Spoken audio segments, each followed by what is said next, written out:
Donnez-moi un B, un I, un N. Non, donnez-moi juste Binge Audio.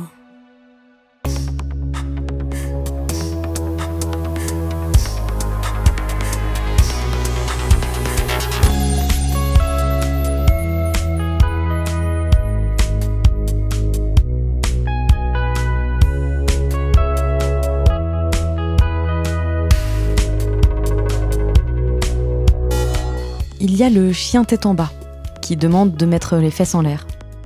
Le pigeon, qui étire redoutablement les hanches. Ou encore la demi-lune, qui procure une impression de légèreté en équilibre sur un pied.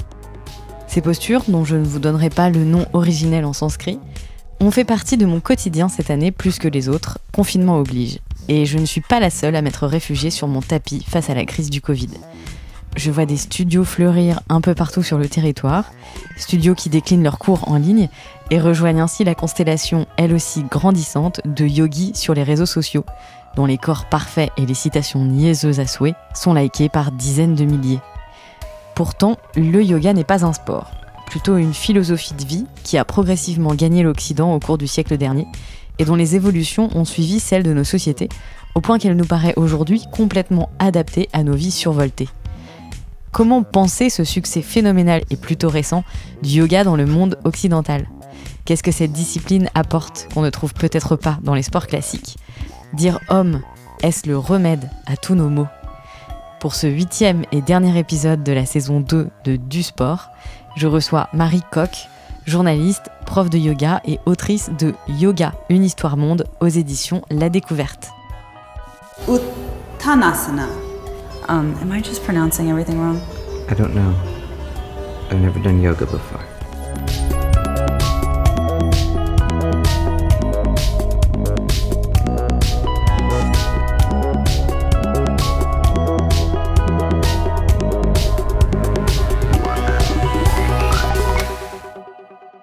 Alors Marie Coq, qu'est-ce qui vous a poussé à faire du yoga à vous ? J'avais mal au dos, j'étais stressée, je vivais à Paris, j'en avais marre de tout, etc. Et donc, j'ai commencé à aller au yoga dans un centre à Paris qui était un centre, disons, traditionnel. J'y allais toutes les semaines, je m'ennuyais énormément, mais je sentais que ça me faisait beaucoup de bien. Et donc, j'avais commencé un petit peu comme ça. Et c'est vrai que c'est plutôt les effets qui m'ont fait rester plutôt que le plaisir que je prenais au cours au départ, quoi. Et puis après, j'ai commencé à faire d'autres types de yoga.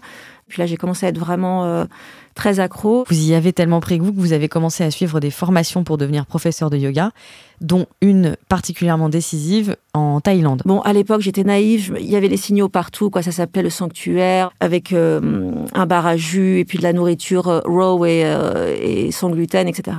Mais j'y suis allée comme ça pour faire du yoga. La salle était magnifique. Tous les profs étaient américains. Tous les gens étaient des touristes comme moi, occidentaux, etc. Et en fait, par contre, on ne pouvait pas vraiment discuter. Ce qu'il fallait dire, il y avait une espèce comme ça de concours à savoir qui était le meilleur yogi, le plus illuminé. Donc, en fait, les discussions s'attendaient toujours à « Moi, ce matin, je me suis levée, j'ai pratiqué au petit matin et waouh !» Et il y a un jour, il y a eu un dîner comme ça où j'ai dit « Mais vous ne trouvez pas quand même bizarre qu'on soit que des Blancs, que des Occidentaux, sur une île en Thaïlande pour faire une pratique indienne ?»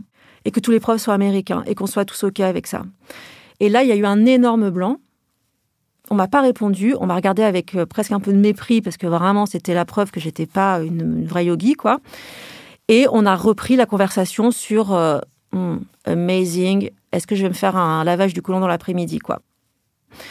Et c'est vrai qu'il y avait beaucoup de choses qu'on me racontait, et en formation, et dans les stages, etc., où je me rendais compte que chaque fois que je posais des questions, on me renvoyait inévitablement à « Ah, bah c'est comme ça, c'est la tradition, etc. » Si c'est un milieu qui est censé être sur une recherche personnelle, en tout cas, c'est quand même un chemin, une recherche, etc., et qu'on ne peut pas se poser une seule question, il y a un problème. Et en fait, après ça, je me suis rendu compte qu'il y avait quand même pas mal de tabous, et qu'on ne devait pas discuter la pratique, on ne devait pas discuter l'enseignement, on ne devait pas discuter ce qu'on était en train de faire. Et donc, c'est là où je me suis dit qu'il y avait peut-être besoin de faire une enquête dessus.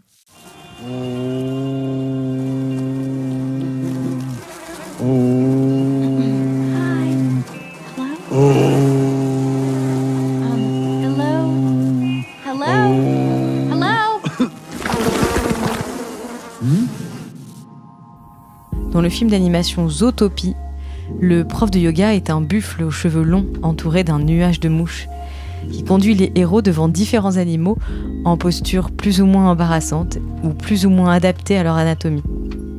Et c'est ce qu'on attend aujourd'hui d'un cours de yoga. Non pas que nos voisins ressemblent à des éléphants ou des girafes, quoique, mais enchaîner des postures sur un tapis. Aujourd'hui, ça paraît normal d'enchaîner quelques salutations au soleil, posture debout, posture assise, relaxation, et puis parfois du pranayama, soit au début, soit à la fin, etc. Le pranayama, ça veut dire la respiration. L'exercice respiratoire. Mais cette configuration, en fait, c'est à partir du début du XXe que ça se systématise. Et ça va être très important parce que du fait que le yoga devienne quelque chose de plus cadré et qu'il ne soit pas juste transmis de gourou à disciple dans des configurations plus fermées, plus élitistes, entre guillemets, c'est ce qui va aussi amorcer la diffusion mondiale du yoga. Le nom des postures, comme Uttanasana, apparaissent donc sur le tard, quand des maîtres yogis à fort sens du business fondent leur propre courant du yoga, avec leurs propres enchaînements et leurs postures plus ou moins compliquées. Parmi ces pionniers du yoga du début du XXe siècle, on trouve Sri K.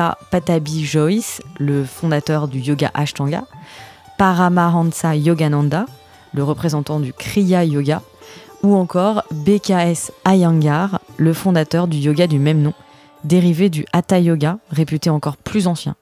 C'est beaucoup de noms dont vous n'avez peut-être jamais entendu parler, mais tous ont en commun de s'être rendus en Occident ou d'avoir accueilli des Occidentaux dans leur ashram en Inde.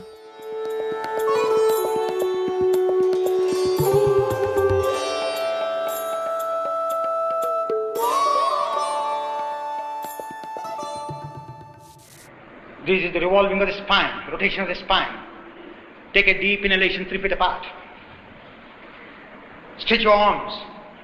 Not the intellect going into the action. Complete exhalation. C'est vrai qu'on peut avoir l'impression, quand on voit la nomenclature aujourd'hui, qu'il y a énormément de types de yoga, mais en réalité, il n'y en a pas non plus tant que ça de différents. En gros, aujourd'hui, on a 2 grandes classes, donc les yogas dynamiques et les yogas moins dynamiques. Tous les yogas dynamiques, c'est le Hatha Yoga, quoi, de toute façon. Que ce soit le Vinyasa, l'Ashtanga, ce qu'on appelle aujourd'hui le Hatha, etc., ce sont des yogas dynamiques. Et puis après, on va avoir une autre famille où là, on va ranger le Yin, le restauratif, etc., qui vont être des yogas plus statiques. En ce moment, c'est vraiment l'explosion du Kundalini Yoga. Là, on en voit partout, etc. C'est un peu au milieu, ça. C'est beaucoup basé sur la respiration et notamment l'hyperventilation. Et vous les avez tous essayés ? Ah oui, j'ai tout essayé, bien sûr. Et quel est le cours le plus marquant que vous ayez eu ? Un cours qui m'avait beaucoup marqué, où je pensais que j'allais moins aimer, c'est ce cours de Kirtan, là, de Vinyasa Kirtan, là, que j'ai fait en Californie, où là, c'est un enchaînement de postures, c'est assez dynamique, on a quand même beaucoup transpiré, et tout ça en chantant des mantras aux divinités, quoi. Et là, je m'attendais justement à ce que je viens de vous décrire, une espèce de grand carnaval un peu absurde et tout, et c'était vraiment incroyable, quoi. Incroyable, parce qu'il y avait des gens qui venaient de partout, des gens très divers, et notamment je me rappelle d'un jeune garçon qui était là, qui devait avoir une 20aine d'années, qui était arrivé vraiment tout mignon, timide, qui prenait pas de place, etc., et qui s'est mis à chanter. Enfin, donc voilà, donc il y avait des espèces de transformations comme ça, in situ, qui étaient très chouettes à regarder, quoi, quand même.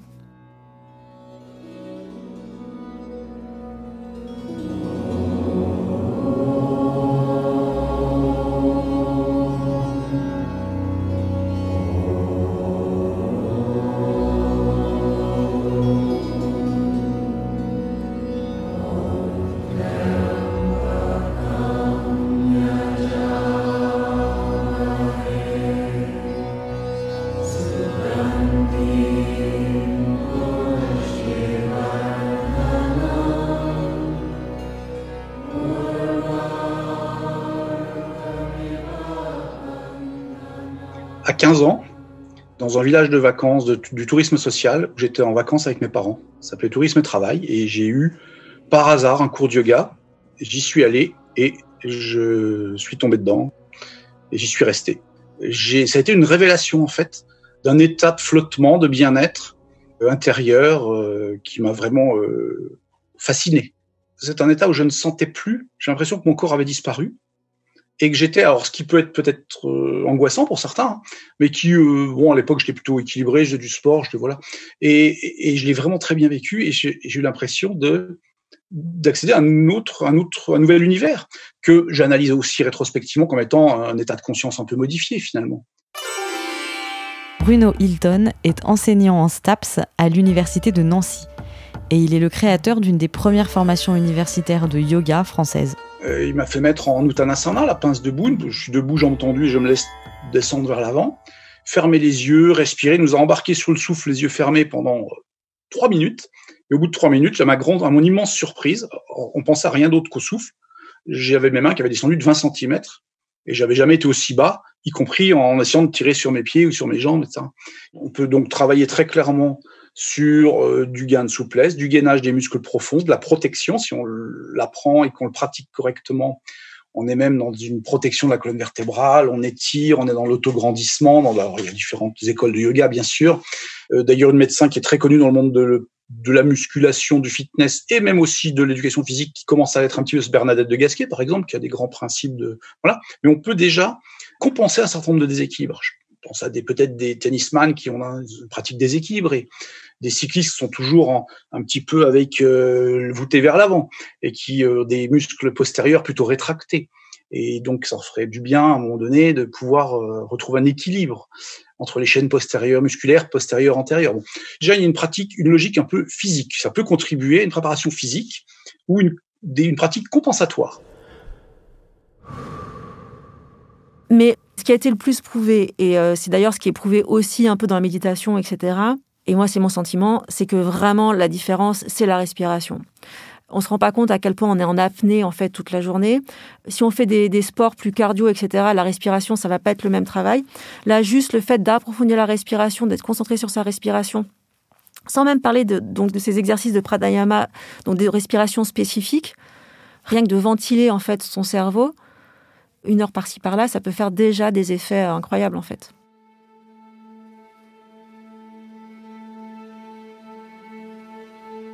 Toute ma vie, j'ai trimballé ce symptôme. L'inspiration m'est facile, ample, régulière. Les côtes s'écartent, le ventre se gonfle. Il semble que je ne pourrai jamais arrêter de me remplir. Seulement, il arrive un moment où cette vaste inspiration doit se transformer en expiration. Et cette expiration, en revanche, est étroite, resserrée. Elle tourne court. Ce qu'elle devrait détendre, du diaphragme au bas-ventre, elle le contracte, le comprime, l'oppresse. Elle est comme prise dans un goulet d'étranglement, un nœud sous le sternum, un nœud comme peut en faire un tuyau d'arrosage. Je me suis longtemps demandé si ce nœud était d'origine organique ou psychique, tuyauterie ou inconscient. Les médecins m'ont prescrit des petites pilules contre les reflux acides, fréquents chez les personnes anxieuses. Ces pilules n'ont aucun effet sur quelque chose que je crois constitutif de mon identité, et dont le yoga sait mieux s'occuper. Car inspirer, dit le yoga, c'est prendre, c'est conquérir, c'est s'approprier, ce pourquoi je n'ai aucun problème. Je ne sais même faire que ça, et ma cage thoracique est à la mesure de mon avidité. Expirer, c'est autre chose. C'est donner au lieu de prendre, c'est rendre au lieu de garder, c'est lâcher prise. Emmanuel Carrère, yoga.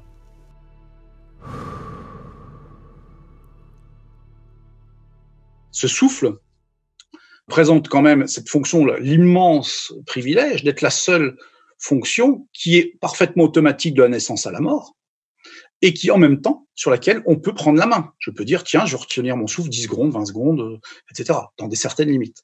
Donc, cette chance inouïe qu'on a de pouvoir jouer sur le souffle et de pouvoir donc retentir sur le fonctionnement organique est, ma foi, très intéressante.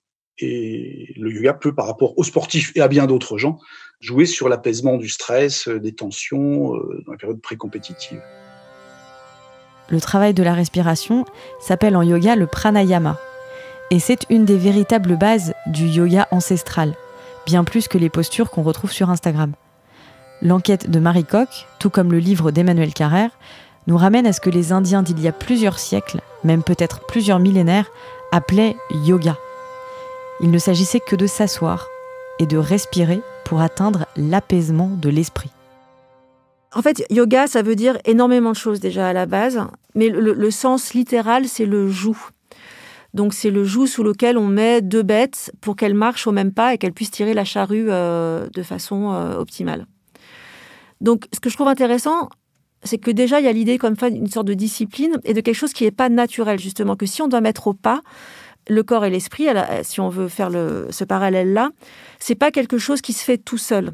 Et il faut comme ça une espèce de structure, il faut une espèce de cadre, etc. Donc il y a quand même quelque chose de, c'est pas coercitif, mais c'est quand même l'idée quand même d'un cadre et de quelque chose qui se fait avec de la discipline, quoi. Là, je peux vous demander de lever les bras au ciel, par exemple. Voilà, et on peut faire des gestes comme ça qui n'ont aucune intention, aucune. Si je vous dis juste qu'en levant les bras au ciel, vous expansez votre énergie, etc., vous n'allez pas faire le geste de la même façon. C'est-à-dire aussi de mettre une intention dans ce qu'on est en train de faire. C'est ça qui change. C'est pas juste le fait de croire, mais c'est le fait de penser qu'on fait les choses dans un certain contexte, dans une certaine démarche. Ça va changer même la façon dont on va le faire. Et même ce truc de vous demander de lever les bras, si je vous dis de lever les bras pour rassembler de l'énergie, eh ben, même les articulations vont moins souffrir parce que d'instinct, vous allez faire ça plus lentement, de façon plus vaste, etc. Donc, c'est ça aussi qui va aider beaucoup. Qu'elle se pratique en mouvement ou sans bouger, la respiration du yoga favoriserait ce qu'on appelle aujourd'hui la cohérence cardiaque. C'est une technique qui consiste tout simplement à essayer d'harmoniser un petit peu. En fait, notre pouls ne bat pas tout à fait régulièrement. Si on prend le pouls entre 2 pulsations, on peut avoir, mettons qu'on ait 60 pulsations minutes en moyenne, entre 2 pulsations, voire 1 seconde 2, puis la pulsation entre les 2 suivantes, 0 seconde 9, etc. La cohérence cardiaque vise d'une certaine manière à harmoniser et ce faisant, avec un souffle un peu ralenti, un petit peu approfondi, envoie une décharge de bonnes hormones pour aller vite et puis active plutôt le parasympathique et le système nerveux neurovégétatif qui est plutôt apaisant, qui favorise plutôt la digestion, que ça se passe bien, et qui calme un petit peu le respiratoire, le cardiologique et l'activation le tonus musculaire, pour aller très très vite. À cause de cet aspect mental du yoga, Bruno Hilton est confronté, avec les professeurs d'éducation physique qu'il forme à cette discipline, à la problématique de l'enseignement du yoga en cours de PS. Comment noter ce qui doit avant tout se passer dans la tête ? On ne se réfère qu'à soi-même quand on pratique du yoga. Il n'y a pas d'enjeu de compétition, il y a des grands principes que vous connaissez, mais qui sont de se respecter, de ne pas chercher d'être honnête avec soi-même, de ne pas chercher à copier sur le voisin ou faire comme le voisin. Et ce qui nous intéresse, c'est le ressenti, c'est le processus d'intériorité et pas le résultat. Donc, je ne prends que des critères qualitatifs du type les placements, sont-ils bien placés, bien alignés ? Je préfère quelqu'un qui fasse une posture avec le placement, le souffle, etc. Je sais néanmoins que même bien placés, j'ai pas la certitude qu'ils sont pas en train de penser à leurs prochaines vacances et donc je suis pas sûr qu'ils soient vraiment en yoga.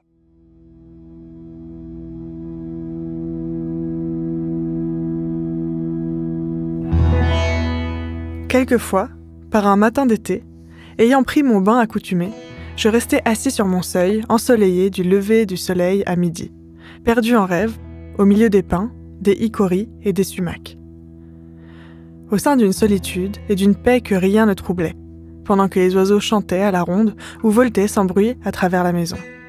Jusqu'à ce que, le soleil se présentant à ma fenêtre de l'ouest, ou le bruit de quelques chariots de voyageurs là-bas sur la grande route, me rappelassent le temps écoulé. Ce n'était point un temps soustrait à ma vie, mais un temps en plus de ce qui m'était donné habituellement. Je me rendais compte de ce que les orientaux entendent par contemplation et délaissement des travaux. Henri David Thoreau, Walden. Le philosophe Henri David Thoreau, le chantre de la désobéissance civile, a passé 2 ans dans une cabane dans les bois, à Walden, au milieu du XIXe siècle. Il décrit des journées à ne rien faire en apparence.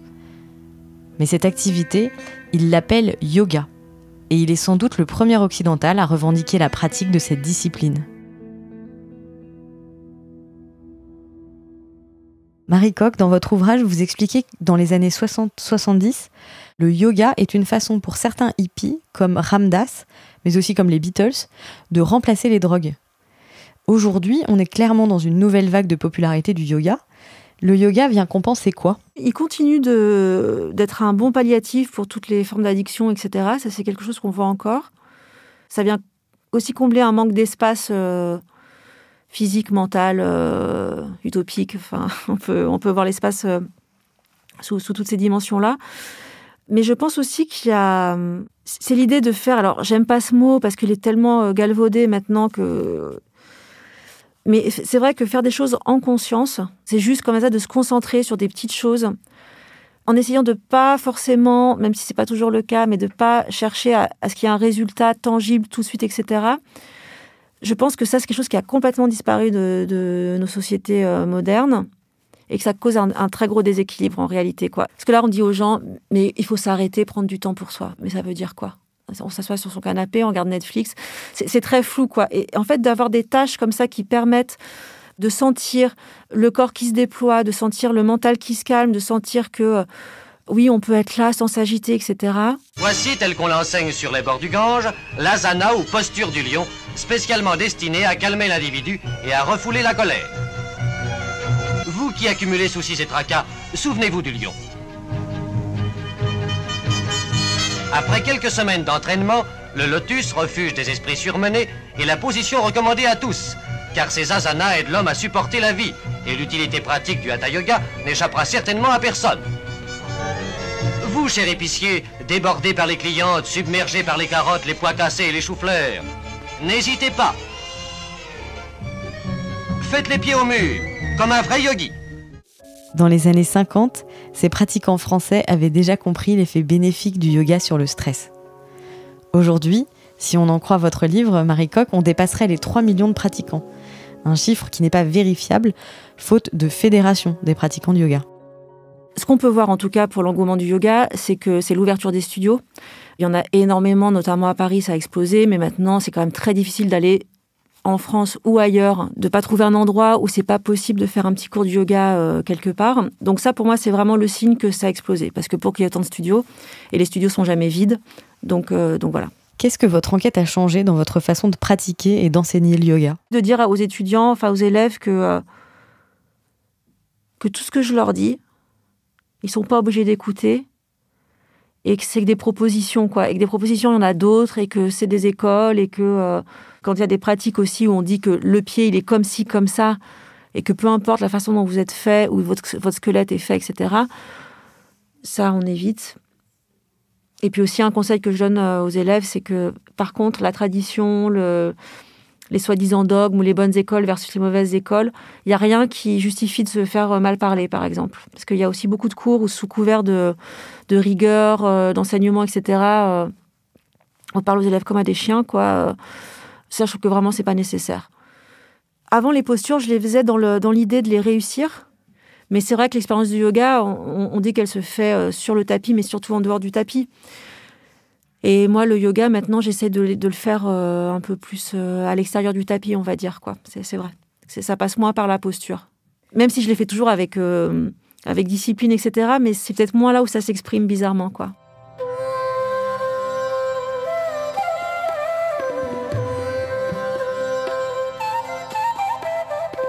Mon étonnement a étonné Hervé.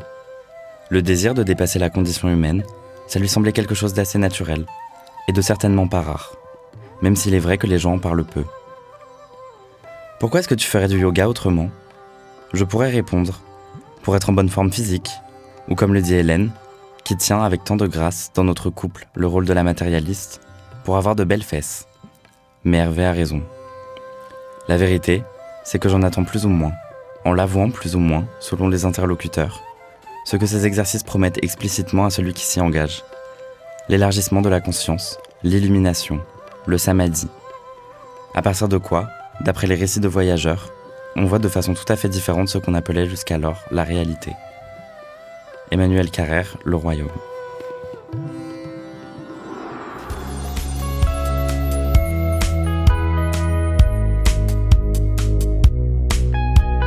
C'était le dernier épisode de la 2e saison de Du Sport, le podcast de la culture, la connaissance et la beauté du sport, en partenariat avec le SNEP, le Syndicat national d'éducation physique.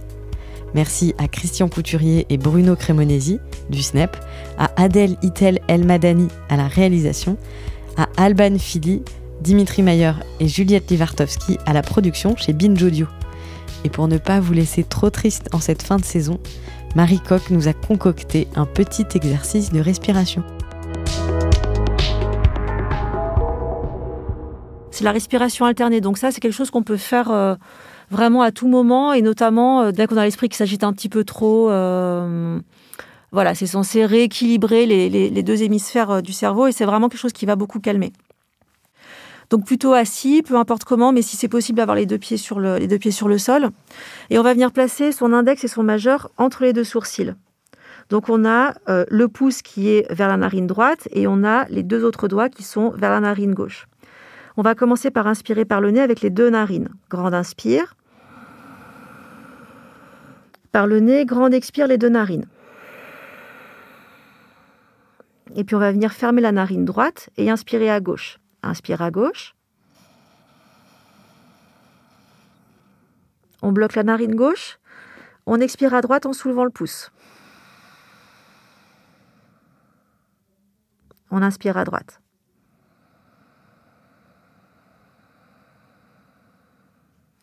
On bloque. On expire à gauche.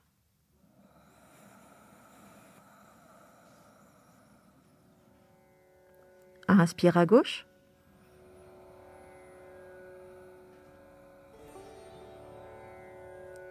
On bloque et expire à droite.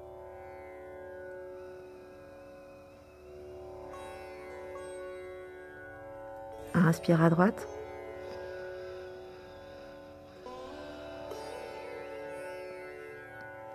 On bloque et expire à gauche. On remet les deux mains sur les genoux. Et juste on inspire et on expire normalement.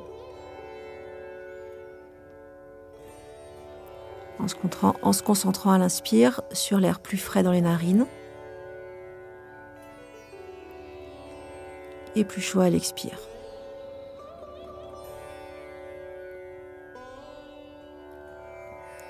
Donc cette respiration alternée, là on l'a fait un petit peu rapide, mais vous pouvez faire plusieurs cycles comme ça. Donc en gros l'idée c'est vraiment donc, de bloquer toujours d'abord à gauche, d'inspirer à droite, expirer à gauche, inspirer à gauche, expirer à droite, enfin bon, de faire des allers-retours comme ça, et de terminer par une respiration avec les deux narines.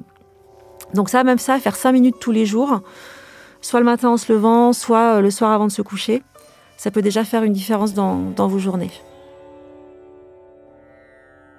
Merci beaucoup. Merci à vous.